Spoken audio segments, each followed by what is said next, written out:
Salut, c'est TW Jackson, mais vous pouvez m'appeler T-Dub.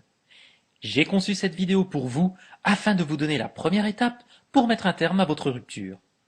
Je l'ai faite car je veux vraiment vous aider et vous donner une direction, parce que je sais que c'est un moment tellement douloureux émotionnellement. Il est facile de commettre des erreurs. Je suis moi aussi passé par là auparavant, lorsqu'on ne veut pas se réveiller le matin, qu'on ne veut pas sortir du lit, quand chaque chanson à la radio vous rappelle votre ex. Vous allez au boulot et vous mangez aux endroits où vous en aviez l'habitude. C'est si difficile de ne pas faire les mauvaises choses, parce que c'est tellement émotionnel. Donc voilà le but de cette vidéo, et j'espère qu'elle vous viendra en aide. Et s'il vous plaît, gardez bien à l'esprit que je suis un type normal, donc excusez-moi si je commets quelques bafouillages et quelques erreurs. Une toute première chose, vous avez peut-être dépassé ce stade, mais vous ne devez pas paniquer. C'est très préjudiciable. Et c'est vraiment la pire chose que vous puissiez faire. Au cas où vous auriez déjà paniqué, nous allons en reparler dans une minute. Lorsque vous perdez totalement votre sang-froid, que vous craquez émotionnellement, cela ne fait que confirmer sa décision de rompre avec vous. Et bien sûr, cela là où le repousse encore plus loin. Si vous êtes collant, si vous insistez pour passer du temps avec cette personne pour en parler, ça la repousse encore plus loin. Voici quelques signes de panique. Si vous avez fait cela, ou si l'on vous l'a déjà fait, vous allez tout de suite les reconnaître. J'appelle ça le terrorisme par texto. Cela consiste à envoyer une flopée de SMS pour tenter de demeurer dans la vie d'une personne, de se remettre avec elle, de trouver ce qui a pu exactement se passer. C'est l'un des premiers signes que l'on remarque souvent, le terrorisme par texto, c'est ainsi que je l'appelle.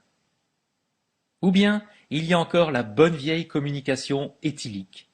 Bon, vous n'avez pas forcément besoin d'être saoul pour faire ce que j'appelle la communication éthylique. Vous pouvez simplement vous trouver dans un état émotionnel intense.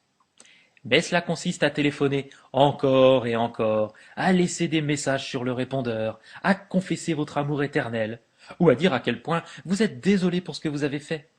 Rien de tout cela ne vous viendra en aide. Un autre signe de panique consiste à débattre de la rupture. Ou encore à contacter ses amis et sa famille. Voilà un point intéressant. La raison pour laquelle la plupart d'entre nous faisons cela, c'est que nous n'acceptons pas les raisons que notre ex nous a données sur cette rupture. Donc nous pourrions penser qu'il y a quelqu'un d'autre qui patiente en coulisses, ou qu'il existe une autre raison que celle qu'elle ou il nous a donnée concernant la rupture. Mais dans tous les cas, vous ne devez pas faire ça. Enfin, dernier signe de panique, les rencontres fortuites. Celles-ci ne dupent pas vraiment votre ex, et vous savez qu'elles ne sont pas fortuites. Donc ce n'est pas quelque chose que vous devez faire. Donc, si vous ne devez pas faire toutes ces choses-là, dans ce cas, que devriez-vous faire?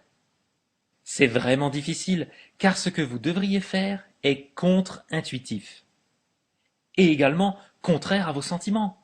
Vos sentiments profonds, ce sont « je dois là ou le voir », je dois lui dire ce qui se passe vraiment, je dois lui dire ce que je ressens véritablement. Et c'est l'exact opposé de ce que vous devriez faire. Donc, voici le grand secret. Pour l'instant, il vous faut approuver la rupture. C'est ça, vous êtes calme, vous êtes cool, et vous approuvez la rupture. Donc je le répète à nouveau, vous êtes calme, vous êtes cool et ok avec ça.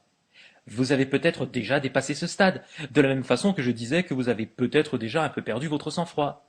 N'ayez pas honte, ça arrive. Mais si vous tombez à nouveau sur elle ou sur lui, si vous voyez ses amis ou sa famille, vous devez être calme, cool et ok avec la rupture. Et surtout, le point crucial, ne faites pas tous ces trucs dingues dont nous avons parlé, le terrorisme par SMS, la communication éthylique, ou bien essayer de revoir ses amis et sa famille. Alors, pourquoi est-ce que cela fonctionne? Eh bien, ça marche pour de nombreuses raisons psychologiques très puissantes. Je vais parler de plusieurs d'entre elles. Je peux citer mon père ou mon grand-père qui me disait cette phrase tellement vraie dans la vie, un chien affamé n'est jamais nourri. Imaginez une seconde, vous entendez des grattements à votre porte d'entrée, vous ouvrez la porte et vous découvrez un chien avec la peau sur les os, visiblement affamé. Votre premier instinct est de le chasser du seuil de votre porte. Si vous ouvrez cette porte et que le chien a un collier, vous savez dans ce cas qu'il appartient à quelqu'un, et alors vous le traitez beaucoup mieux que le chien affamé qui grattait à votre porte. Mais la principale raison psychologique, et s'il vous plaît, veuillez graver cela dans votre esprit, c'est que les gens veulent ce qu'ils ne peuvent pas avoir. Je répète, les gens veulent ce qu'ils ne peuvent pas avoir. Et c'est tellement vrai. Prenez le travail, par exemple. À quel moment est-ce plus difficile de décrocher un travail? Quand vous n'en avez pas. C'est facile d'avoir un boulot quand vous en avez déjà un.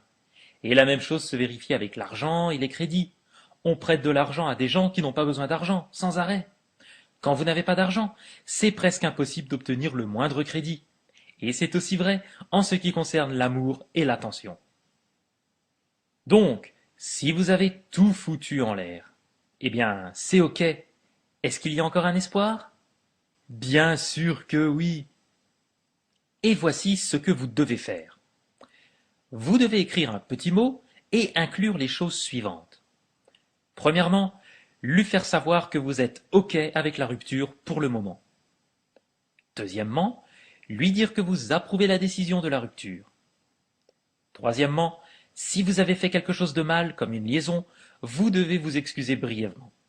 Si vous n'avez rien fait de mal, ne trouvez pas de quoi vous excuser, ce serait pire. Mais si vous avez fait quelque chose de mal, excusez-vous brièvement. Quatrièmement, lui dire qu'une chose vraiment excitante vous est arrivée et que vous aurez éventuellement besoin de lui en parler.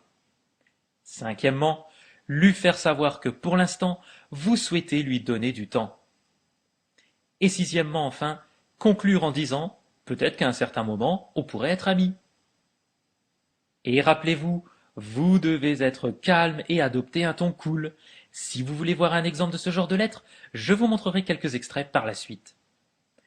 Tout cela plante le décor pour vos prochaines actions. Si vous souhaitez en apprendre davantage, je tiens vraiment à vous avertir, pour plusieurs raisons. Ce sont des tactiques très controversées. Certains ont dit que c'était de la manipulation mentale. J'étais vraiment méfiant, et j'y ai réfléchi longtemps avant de dévoiler ces informations, car j'ignore qui exactement va mettre la main dessus. Je pars du principe que si vous êtes quelqu'un de normal qui essaye de se remettre avec son ex, alors c'est une intention louable. Bon, je voulais ajouter aussi que ce n'est pas pour les traqueurs. Ce n'est pas destiné à être utilisé pour se venger, ne vous en servez pas pour lui briser le cœur. Et ce n'est pas non plus destiné aux timbrés, aux cinglés et aux tordus. C'est conçu pour les gens normaux, amoureux, qui ont commis des erreurs au cours de leur relation et qui veulent tirer le meilleur avantage du fait de se remettre ensemble, qui veulent mettre un terme à leur séparation et réparer leur relation. Donc, si vous souhaitez en savoir plus, cliquez simplement sur le lien ci-dessous. J'ai aussi quelques extraits de lettres à vous montrer, comme je vous le disais précédemment. J'espère que vous avez été sensible à cette vidéo et j'ai hâte de venir vous parler à nouveau. Merci beaucoup, salut!